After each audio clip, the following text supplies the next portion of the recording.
चलो फटाफट चैप्टर का नाम बताओ क्या है। सबसे पहला क्वेश्चन देख के बिल्कुल मत घबराना, क्या लिखा है, राइट अ शॉर्ट नोट। ये चैप्टर में ये वाला क्वेश्चन थोड़ा सा मिक्स है। हम लिस्टिंग का मतलब तो समझते हैं, क्या होता है लिस्टिंग बताओ।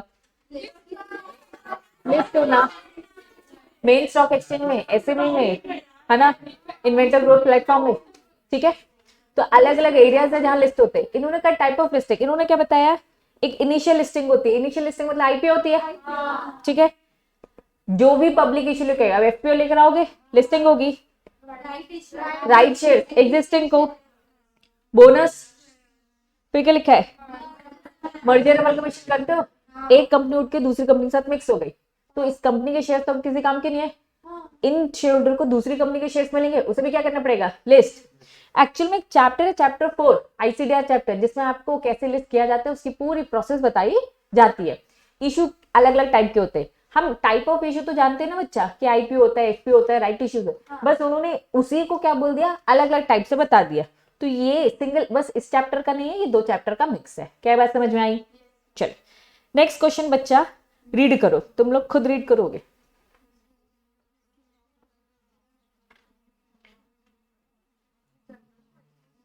वेरी गुड, जनरल क्वेश्चन आया। इस चैप्टर को मैं अगर आपको रिवाइज करूं तो सबसे पहले हमने डेफिनेशन पढ़ी। डेफिनेशन में हमने क्या पढ़ा, इंडिपेंडेंट डायरेक्टर की भी डेफिनेशन पढ़ी, फिर हमने कॉमन ऑब्लिगेशन पढ़े, वन टाइम, फिर quarterly, yearly, half yearly, yearly. इसके बाद हमने कॉर्पोरेट गवर्नेंस को पकड़ा, पूरा उसको खत्म किया, ठीक है। तो ये सारी चीजें मैं रिकॉल करा रही हूँ। अब बच्चा ये जो क्वेश्चन है क्या पूछता है, listing of security with the stock exchange the matter of great importance of the companies and investor. अगर आप लिस्ट करते हो तो बच्चा ये बहुत अच्छा है, किसके लिए, कंपनी के लिए भी और इन्वेस्टर के लिए। एक जनरल स्टेटमेंट है, कमेंट ऑन दिस स्टेटमेंट। इस स्टेटमेंट में कमेंट दो, आप मुझे बताओ अच्छा है कि नहीं अच्छा है। अच्छा है ना। अगर कंपनी लिस्ट हो जाती है, मैंने आपको बताया था ऐसे एरी गेरी नथु थेरी कंपनी लिस्ट नहीं होती है, रेपुटेशन अच्छा खासा होना चाहिए, गुडविल होती है, प्रॉफिट होता है, ये सारी चीजें होती है। हमने डी लिस्टिंग के तो नेगेटिव पॉइंट्स पढ़े थे, इसका मतलब कि ट्रैक रिकॉर्ड अच्छा होना चाहिए। तो क्या कंपनी के लिए फायदेमंद है, हाँ। क्या इन्वेस्टर के लिए फायदेमंद है, हाँ, इन्वेस्टर आसानी से खरीद बेच पाएगा। तो कमेंट ऑन दिस स्टेटमेंट और list out the benefit. General question, हमें क्या बताइए, हमें साफ साफ बताइए भैया, इसके फायदे क्या है, लिस्ट होने के फायदे क्या है, कंपनी के लिए भी और इन्वेस्टर के लिए, फायदे बताने हैं। तो ये जनरल क्वेश्चन है, ये क्या है बच्चा, जनरल क्वेश्चन। तो किस फायदे दे रखे, फायदे एक बार रीड करो, पब्लिक इमेज अच्छी होती है, एनहेंस होती है। जो कंपनी आज तक लिस्ट नहीं थी, आईटेक्स कंपनी लिस्ट नहीं, एकदम से लिस्ट हो जाती है, मतलब मार्केट में आपको लगेगा ना कि हाँ यार ये कंपनी अब ग्रोथ में। बच्चा लिक्विडिटी, आराम से मार्केट में बेच पाएंगे। टैक्स के कंसेशन मिलते हैं बच्चा, कंप्लायंसेस ज्यादा। लिस्टिंग प्रोसीजर कंपेल करता है कंपनी को मैनेजमेंट कि आपको डिस्क्लोजर, ट्रांसपेरेंसी बढ़ गई। कितने इतने सारे डॉक्यूमेंट भर भर के बना के हम स्टॉक एक्सचेंज को दे रहे हैं, मतलब इंफॉर्मेशन अब ज्यादा ट्रांसपेरेंट हो गए। तो ये सब फायदे हैं। टैक्स कंसेशन बता रही, tax concession are made available both, investor के लिए भी मिलते हैं और कंपनीज के लिए भी। एक्चुअली में टैक्स के अभी लॉज आपने बढ़े नहीं है, टैक्स से जब लॉस पड़ेगा तो बहुत सारे कंप्लायंसेस करने में छूट मिल जाती है आपको, बस वो उस सेंस में, ठीक है। चलिए फिर उन्होंने किसके फायदे बताए, लिक्विडिटी, जब पैसे की जरूरत है शेयर्स को बेचो और भैया पैसे ले लो, ठीक है। Afford them, obtain best price, comparison करते रहते हैं कहाँ खरीदे कैसे खरीदे। Stock exchange quotation help the investor to keep the themselves बच्चे ब्रीज of the price changes. Stock exchange के क्या बोल रखा है यहाँ पे, quotation, Bombay stock exchange, national stock exchange में देखते रहते हो, उससे आपको हेल्प हो जाएगी कि भैया क्या कैसी प्राइस है। ये कुछ नहीं, हमारा प्रोडक्ट अमेजोन में भी है, फ्लिपकार्ट में भी है, आप देखते रहते हो ना किसमें क्या डील मिल रही है, किसमें क्या सस्ता मिल रहा है, ये सारी चीजें। इन्होंने बस ये बोल रखा है, मैक्सिमम प्रोटेक्शन, स्टॉक एक्सचेंज भी नजर रखेगा और स्टॉक एक्सचेंज में किसने नजर रखा है, सभी ने। तो ये बस उन्होंने बोल रखा है। लिस्टिंग गिव एक तरीके से क्या है, सिक्योरिटी है, शेयर से है ना, शेयर से दाव पे लगे बच्चा।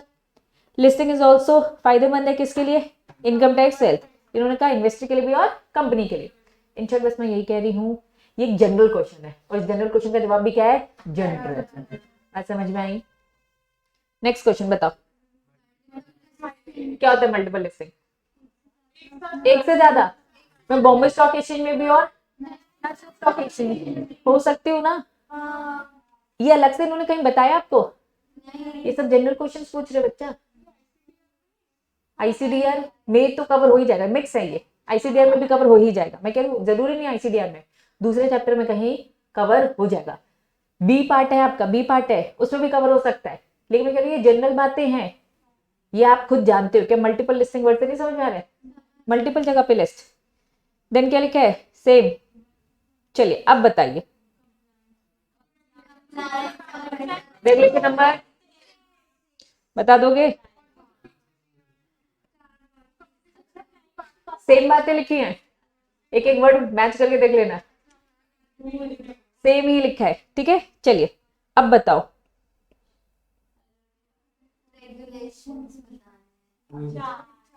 आपने तो कितने सारे पढ़े, इसमें मतलब कोई भी चार बताइए। अब इसने कुछ चार बता दिए, तुम देख के डरना मत, कोई भी चार बताने हैं।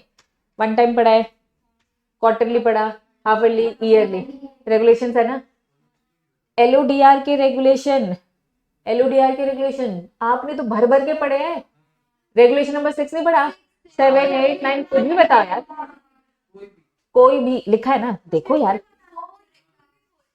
क्वेश्चन कुछ है तो कॉर्पोरेट गवर्नेंस एलओडीआर का ही ना, तो 17, 18, 19 कुछ बताओ ना, लिखा है ना, क्वेश्चन रीड करो। एनी 4 रेगुलेशन है भी एलओडीआर का, इस चैप्टर में जितने रेगुलेशन पढ़े। अब आप कंफ्यूज हो जाओगे, अरे दीदी इतना सारा पढ़ा है, कौन सा वाले लिखना है? अरे कोई भी लिखो यार, बात समझ रहे, बस कंप्लीट लिखना, ठीक है। रीड करो बच्चा, क्वेश्चन रीड कर आयुष ना।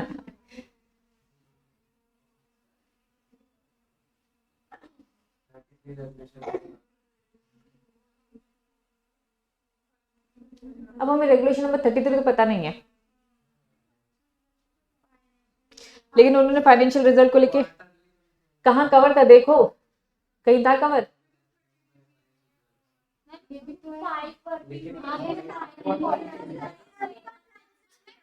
क्वेश्चन रीड कर रही हूँ। तुम एक सीएस हो एक कंपनी के, जो कि लिस्टेड है स्टॉक एक्सचेंज में। After IPO is made by the company, company ने आईपीओ बनाया उसके बाद ही तो लिस्ट होती है। Your board of director decide to understand about the compliance requirement. वो कह रहे भैया फाइनेंशियल रिजल्ट को लेके हमें बताइए क्या होता है। बीइंग अ सीएस आपको बताना है, आप क्या बताओगे कि भैया क्वार्टरली भी होता है, बनाना होता है, हाफ ईयरली भी होता है, ईयरली भी होता है। क्वार्टरली में क्या थे? 45 डेज वाला था। ईयरली में क्या था? 60 डेज था। सब बताना, मैं यही कह रही हूँ, जहां जहां फाइनेंशियल रिजल्ट, इन्होंने कहा भैया आप सीएस हो, फाइनेंशियल रिजल्ट को लेके आपको अपने बोर्ड ऑफ डायरेक्टर को सजेस्ट करना है, पूरा का पूरा बताना है ना, कंप्लायंसेस। तो आप सारी बातें बताओगे कि बस एक चीज बताओगे? सारी बातें बताओगे, समझ में आया? इन्होंने भर के पूरी बातें बता दी, इनका मत देखो, हार्ट अटैक आ सकता है। नेक्स्ट रीड करो। Vigil mechanism, it is also known as, बता दोगे पक्का? नेक्स्ट, एनी 6 बता दोगे? कोई भी, बहुत सारे पढ़े, लेकिन जो भी बताना अच्छे से पूरा सा कंप्लीट बताना। नेक्स्ट रीड करो, क्वेश्चन नंबर 10 रीड करो।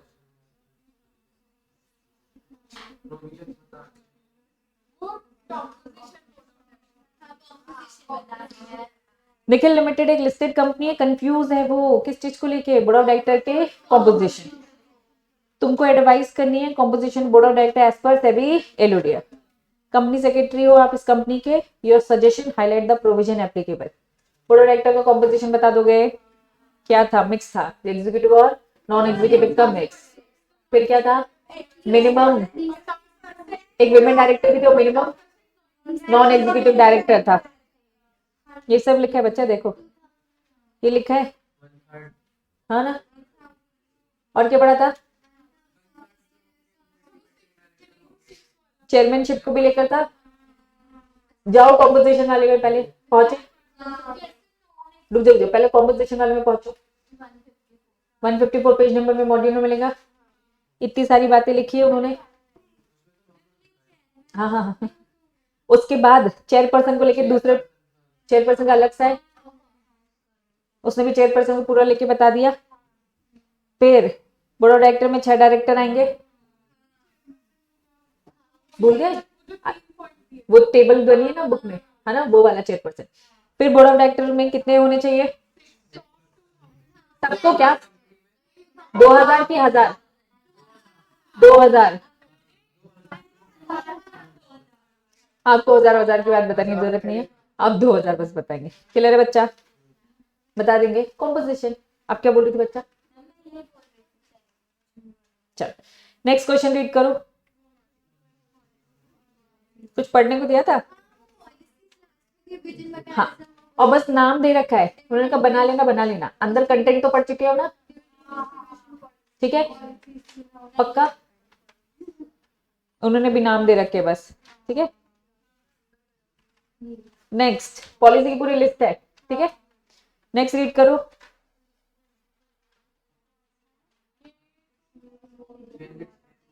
कौन सा चैप्टर के क्वेश्चन आंसर्स पढ़ रहे हो? Chapter 4 LODR, sorry chapter 5 LODR, ये आईसीडीआर के।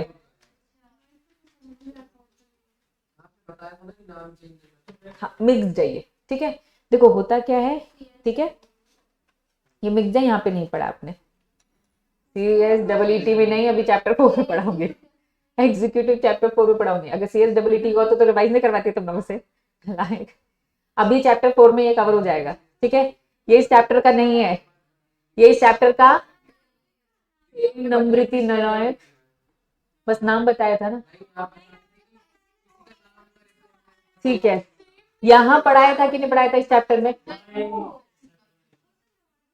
रहने दो रहने दो, चैप्टर 4 में बहुत इंपॉर्टेंट कॉन्सेप्ट है ये, चैप्टर 4 के लिए, ठीक है। इधर आ जाओ, वहीं पढ़ेंगे ये क्वेश्चन। अब कोई मेरे पास लेकर आया कि दीदी इसमें क्या लिखना है, तो मैं डंडा दिखा दूंगी। बता चुकी हूँ ना, जब इस चैप्टर का नहीं है, जब वो चैप्टर पढ़ेंगे तो ये चैप्टर ऑटोमेटिक ये वाला क्वेश्चन बन जाएगा। चलिए रीड करो।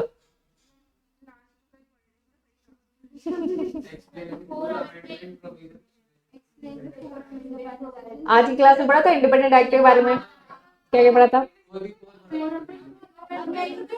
क्योंकि जब जिस अटेम्प्ट में आया था ना, तब के लिए अमेंडमेंट था, आपके लिए ऐसी बातें तो नहीं होंगी बस।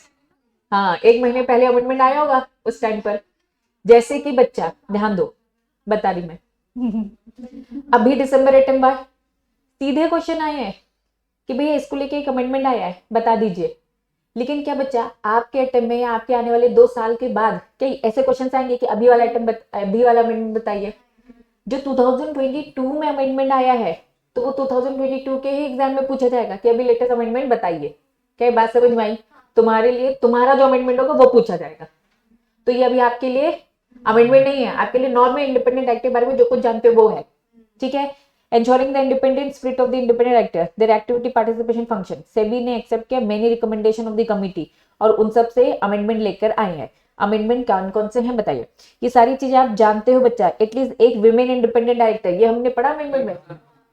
1000 वाली कंपनी, अभी स्टार्टिंग में जो कॉम्पोजिशन पढ़ा, कॉम्पोजिशन में क्या लिखा है?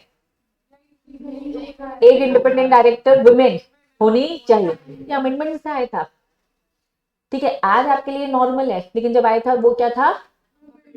समझ में आ रहा है बच्चा? फिर देखो क्या लिखा है, कोरम ऑफ कोरम कोरम, ठीक है। 200 2000 कंपनीज को लेके क्या बोल दिया? ये उनके लिए अमेंडमेंट था, आपने इसे नॉर्मल पढ़ा है, ठीक है। तो डिफरेंस समझ में आ रहा है बच्चा? जिस साल ये आया है, क्योंकि ये लोग क्या करते हैं, क्वेश्चन को 2018 में एज इट इज उठा के दे दिया, ठीक है। वहां तो अमेंडमेंट था, आपके लिए अमेंडमेंट नहीं होगा, आपसे सिंपल क्वेश्चन पूछे जाएंगे। क्लियर है बच्चा? चलिए फिर एंटायर बोर्ड क्या करेगी? डायरेक्टर फुलफिलमेंट, वो सब की सारी चीजें, ठीक है। चलिए वही मैं कह रही, तुम लोग को इंडिपेंडेंट डायरेक्टर के बारे में सब कुछ लिखना है बस। हाँ, और अगर तुम नहीं भी लिखोगे तो भी चलेगा, क्यों? क्योंकि तुम्हारे लिए थोड़ी ना ये क्वेश्चन, बात समझ में आ गई? क्योंकि उस टाइम पे तो बताया गया होगा ना। तुम्हारे लिए मैं इंडिपेंडेंट, तुम्हारे लिए अमेंडमेंट जो भी आएगा कब बताऊंगी? तुम्हारा पेपर जून में है 2023, बोलो हाँ। तुम्हारा अमेंडमेंट अप्रैल में आएगा। अब रही इस क्वेश्चन को कैसे लिखना है। इंडिपेंडेंट डायरेक्टर के बारे में जो कुछ जानते हो लिख देना, खत्म।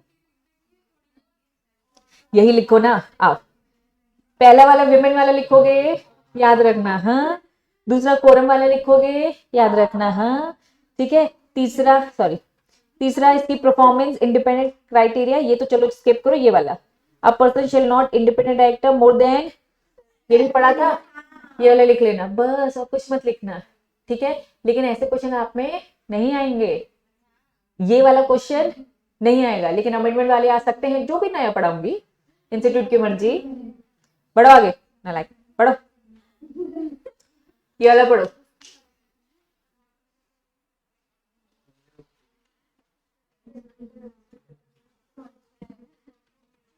Question number 14।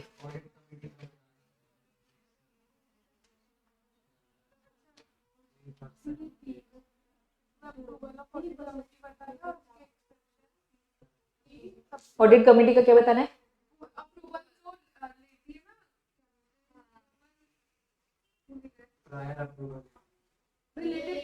Related party transaction के लिए बस एक ही था क्या एक्सेप्शन इसमें? स्पेसिफिक एक में। एक बार क्वेश्चन रीड करूं। एक कंपनी है, लिस्टेड है बॉम्बे स्टॉक एक्सचेंज में, company enter related party transaction. कर सकते हैं कि मना है? कर सकते हैं, बस अप्रूवल लेनी है। फ्रिक्वेंटली करिए एक दूसरी कंपनी के साथ, जिसमें वन ऑफ द डायरेक्टर, जो ये पहली वाली कंपनी है, उसमें होल्ड कितना कर रखा है? 3% पेड अप कैपिटल। एक बात बच्चा लिख के ले लो, आप लोग दो लिमिट में हो जाओगे कंफ्यूज। वो एक रिलेटेड पार्टी और एक है बच्चा इंडिपेंडेंट डायरेक्टर। ये दोनों बात तो मैंने बहुत खिचड़ी पकेगी, समझ में आई? 3% पेड अप कैपिटल, ठीक है। हमने रिलेटेड पार्टी भी पढ़ा है और हमने इंडिपेंडेंट डायरेक्टर की डेफिनेशन। तो ये दोनों पॉइंट्स होते हैं मिक्स, तो इसलिए मैंने याद दिला दिया, ताकि अगर दोनों ऐसे मिक्स होने जा रहे हो तो ऐसे दूर, ऐसे याद आना है, ऐसे पास आते दूर हो जाना है, ठीक है। हाँ, यही तो नहीं बताऊंगी मैं, है ना। खुद पढ़ो।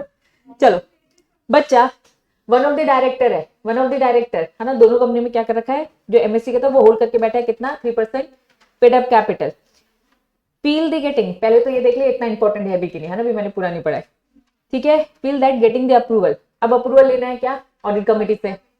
For each transaction time consuming, उन्होंने क्या बोल दिया? एक एक ट्रांजेक्शन के लिए, रिलेटेड पार्टी के लिए अप्रूवल लेना टाइम कंज्यूमिंग है, डिले हो सकता है। You the company secretary advice करो मैनेजमेंट को approval of related party transaction और फॉर द नेक्स्ट 1 ईयर। अब मुझे बताओ, जब टाइम लग रहा है, टाइम कंज्यूमिंग है, इससे बिजनेस होता ही जा रहा है, तो बच्चा क्या ऑमनिबस अप्रूवल ले सकते हैं? ये मुझे, मैंने जब ये समझाया तो क्लिक हुआ कि पहले हो चुका था? मैंने पढ़ा तो, खुद पढ़ा तो हुआ क्या? गलत बात है ना।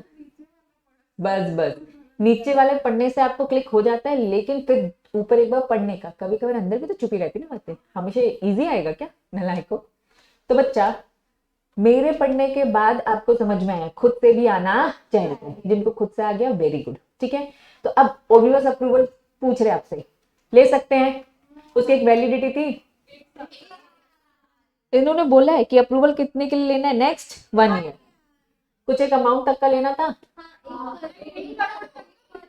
अगर डिटेलिंग नहीं है तो, ठीक है।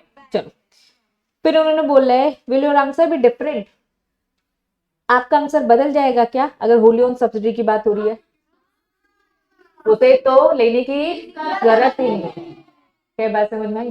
क्वेश्चन ये था, ठीक है। तो ऑमनिबस अप्रूवल के बारे में था, और वो ऑमनिबस अप्रूवल भी लेने की जरूरत है कि नहीं? किसको? होली लिखा है, होली, अगर होली नहीं लिखा होता तो लेना पड़ता। क्या बात समझ में आ गई? पूरी, यहां देखना स्क्रीन में, पूरी इंफॉर्मेशन ऑमनिबस अप्रूवल के बारे में पूरा डिस्क्रिप्शन बता दिया। नहीं, वही तो कह रही हूँ, क्यों बताएंगे?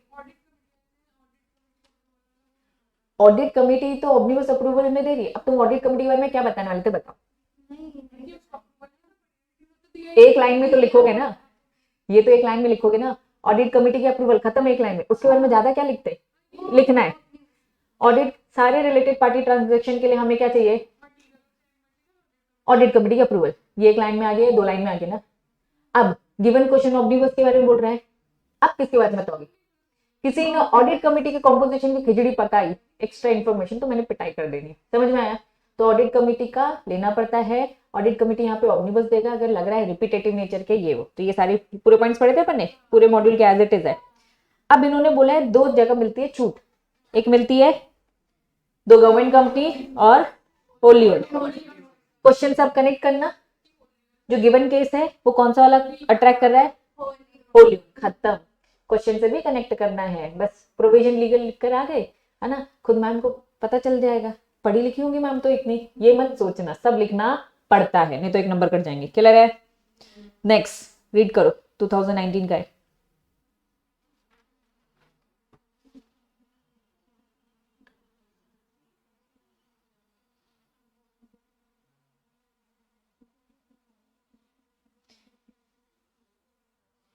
तुम लोग का नहीं है मेरे ख्याल से ये।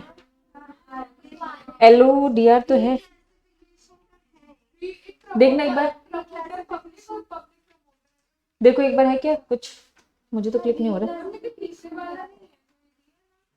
देखो देखो बस एक बार।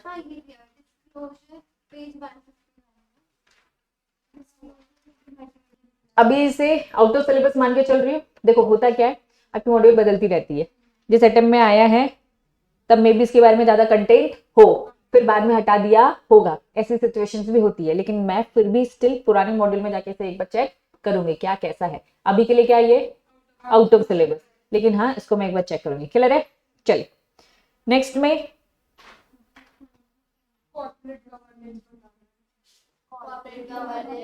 General question. मैंने आपको आज एक केस स्टडी पढ़ने को बोला है, रीड करने को बोला है, उसमें कॉर्पोरेट गवर्नेंस की बेसिक जनरल बातें लिखी है, एक बार वो पढ़ेंगे तो ऑटोमेटिक कवर हो जाएगा। कुछ नहीं, कॉर्पोरेट गवर्नेंस क्या है ये हमें मालूम है कि रेगुलेशन 17 है, 27 है, 46 है, शेड्यूल 5 है, लेकिन वो ये नहीं पूछ रहे कि जनरल बातें कर रहे कि कॉर्पोरेट गवर्नेंस क्या है, बेस्ट मैनेजमेंट प्रैक्टिस है। अगर आप नोटिस करोगे तो पूरे मैनेजमेंट के बारे में, डायरेक्टर के बारे में ना, डायरेक्टर क्या पूरा पूरा मैनेजमेंट। तो ये कह रहे हैं इसमें कमेंट लिखो, तो इन शॉर्ट और corporate governance right a short note लिखना है जो हमारे उस केस स्टडी से कवर हो जाएगा। ठीक है, सेम लिखा है। नेक्स्ट रीड करो बच्चा। अभी वाले पेपर में भी आया था कॉम्पोजिशन, है ना। देखो ऑडिट कमेटी को कॉम्पोजिशन पढ़ा है ना, पूरा हमने टेबल पढ़ा है, बन जाना चाहिए 2010, है ना, पूरा याद है ना। सबसे इंपॉर्टेंट यही है, लेकिन पूछा तो कुछ भी जा सकता है। ठीक है, पूरा लिख दिया। नेक्स्ट, ठीक है, चलिए। क्या कॉम्पोजिशन? ठीक है, जो चीजें रिपीट होती है ना वो स्किप कर देते। नेक्स्ट रीड करो 20।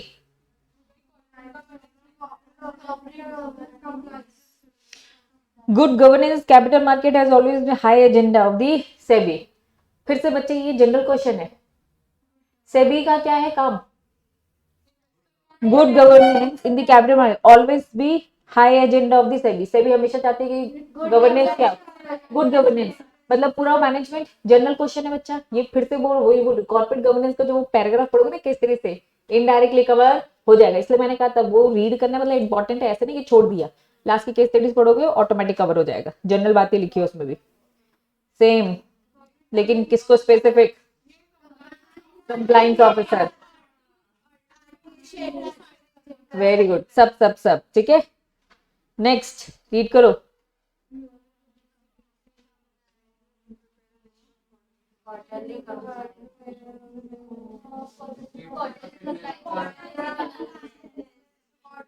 खत्म। क्वार्टरली कंप्लाइंसेस की लिस्ट, कितने पॉइंट्स आते इसमें? 4 मार्क्स के।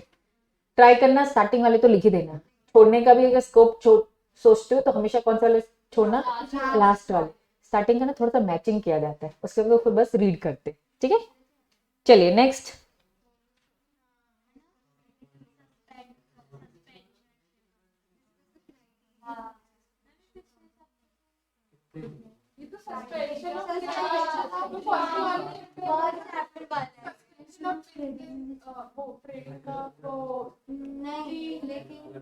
थोड़ा अलग दिया, अलग आया साथ ही साथ।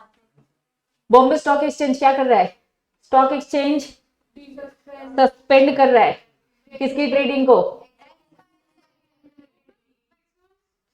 रुक जाओ, नहीं,